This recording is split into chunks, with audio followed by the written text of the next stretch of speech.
সৈয়দ জামিল আহমেদ শিল্পকলা একাডেমির মহাপরিচালক হওয়া নিয়ে প্রশ্ন তুলেছেন বিএনপির সিনিয়র যুগ্ম মহাসচিব রুহুল কবির রিজভী। দুপুরে রাজধানীর যাত্রাবাড়ির মাতোয়াইল এলাকায় সাংবাদিকদের সামনে এ প্রশ্ন তোলেন তিনি। এদিকে এলডিপির কেন্দ্রীয় কার্যালয়ে দলটির সভাপতি অবসরপ্রাপ্ত কর্নেল অলি আহমদ বলেছেন, উপদেষ্টা ও নতুন নিয়োগপ্রাপ্ত ব্যক্তিদের নিয়োগ নিয়ে এরই মধ্যে বিতর্কের সৃষ্টি হয়েছে। বিস্তারিত আওলাদ বাবলুর প্রতিবেদনে।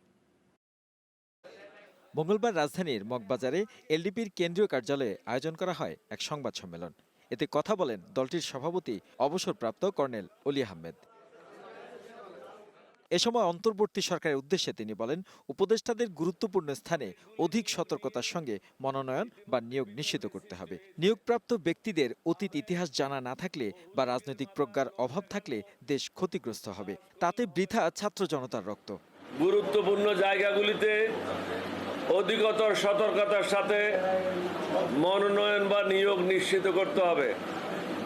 এছাড়াও উপদেষ্টা এবং নতুন নিয়োগপ্রাপ্ত ব্যক্তিদের অতীত ইতিহাস জানা না থাকলে বা রাজনৈতিক প্রজ্ঞার অভাব থাকলে দেশ ক্ষতিগ্রস্ত হবে। এদিকে রাজধানীর যাত্রাবাড়ির মাতোয়াইল এলাকায় বিএনপির উদ্যোগে ছাত্র জনতার আন্দোলনে নিহত ৩টি পরিবারের মাঝে অর্থ সহায়তা দিয়ে সাংবাদিকদের সাথে কথা বলেন রুহুল কবির রিজভী। জামিল আহমেদ ফ্যাসিস্ট স্বৈরাচার শেখ হাসিনার দোসর মন্তব্য করে অন্তর্বর্তী সরকারের উদ্দেশ্যে তিনি বলেন, কোনো দুর্বলতা বা ভালো মানসিকতার সুযোগে পরাজিত স্বৈরাচারের লোকেরা যেন কোনোভাবে ঠাঁই না পায়।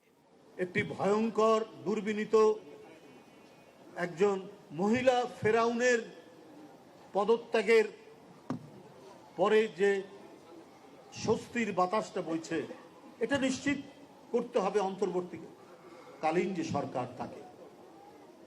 আপনাদের দুর্বলতার সুযোগে বা আপনাদের ভালো মানসিকতার সুযোগে ওই পরাজিত স্বৈরাচারের লোকেরা যেন কোনোভাবেই প্রতিষ্ঠা না পায়।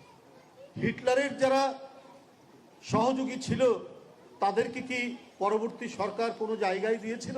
এটা তো আমরা কখনোই শুনিনি। পরাজিত ভয়ঙ্কর স্বৈরশক্তির দোসর যদি মাথাচাড়া দেয়, তাহলে অর্জিত বিপ্লব সফলে প্রতিবন্ধকতা তৈরি হবে বলেও জানান রুহুল কবির রিজভী। নাসিরউদ্দিন বাচ্চু, আওলাদ বাবলু, গ্লোবাল টেলিভিশন, ঢাকা।